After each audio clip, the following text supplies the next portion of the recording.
Pemerintah telah resmi menerapkan sistem kerja WFH bagi para ASN untuk menghemat energi BBM. Menyambut hal ini, Instran Indonesia, organisasi non-pemerintahan juga turut mendukung dengan mengadakan forum bersama para pemangku kepentingan, pihak pemerintah dan non-pemerintahan. Dengan fokus mencari solusi untuk menghadapi persiapan kelangkaan BBM di masa mendatang, Instran bersama dengan pemerintah Jakarta berupaya menargetkan transportasi listrik di kalangan transum serta kendaraan pribadi. Disampaikan oleh Ketua Instran Budi Susandi, untuk mengkonversi kendaraan BBM ke listrik kendalanya ada di pembiayaan. Perlu ada anggaran yang disediakan sebagai bukti dukungan pemerintah terhadap kemajuan transportasi di Indonesia. Di mana saat ini kan ada isu terkait dengan kelangkaan BBM, dampak dari adanya di kawasan sedang menghangat. Nah, kan ada imbauan dari pemerintah untuk efisiensi penggunaan kendaraan, baik itu untuk operasional ASN maupun untuk masyarakat. Nah, juga untuk itu kami mengundang semua stakeholder, para pangku kepentingan, baik itu pemerintah, industri maupun dari unsur-unsur lainnya.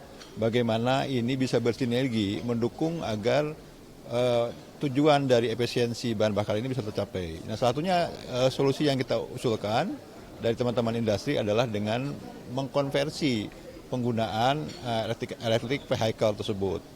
Nah, mungkin memang tadi walaupun masih ada beberapa isu ya terkait dengan masalah pembiayaan, masalah infrastruktur, itu kan juga kita harus sama-sama benahi bersama. Sementara itu, pemerintah Provinsi Jakarta memiliki target hingga tahun 2030 akan ada 10.000 bus listrik sebagai transportasi umum. Disebutkan oleh Kasih Angkutan Orang dalam Trayek dan Terminal Dishub DKI Jakarta, Made Joni, terhitung hingga April 2026, sudah ada 500 unit bus listrik yang digunakan untuk kepentingan masyarakat. Sebagai upaya mengurangi polusi udara, konversi ke kendaraan listrik juga mampu mengurangi biaya operasional hingga 70%. Sebenarnya kalau secara umum ya lumayan bagus.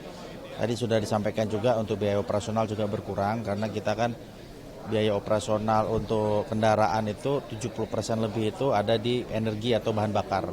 Dengan adanya bahan bakar listrik sehingga nanti bahan bakar minyak sudah tidak diperlukan untuk operasional kendaraan, dan untuk charging juga mungkin kita bisa listriknya itu sehari bisa menempuh 200 sampai 250 km sehingga layanan di DKI Jakarta ini sementara untuk kendaraan listrik masih bagus, belum ada kendala yang berarti sih. Kalau kita dari Pemprov DKI intinya dengan adanya program pemerintah DKI Jakarta di mana kita juga sendiri mewajibkan Rabu angkutan umum, ada penggratisan 15 golongan angkutan umum dan target kita moda share itu di 2045 ada 60%.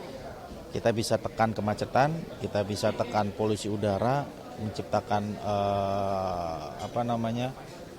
udara yang makin bersih, dan harapan kita sih intinya sebenarnya lebih ke pengurangan penggunaan kendaraan pribadi. Dengan adanya angkutan umum diharapkan lalu lintas dan perputaran ekonomi Jakarta semakin meningkat. Selama penggunaan sejak tahun 2022, bus listrik dinilai minim kerusakan hingga dinilai statis dan dinamis bagi penumpang yang menggunakannya. Sebagai upaya zero gas emission di 2045, Instran akan terus mengadvokasikan kepada pemerintah pusat dan daerah agar mampu menyusun strategi hingga mampu mengkonversi seluruh transportasi umum ke kendaraan listrik. Regina Marcella, Reski Adrian, DAI TV.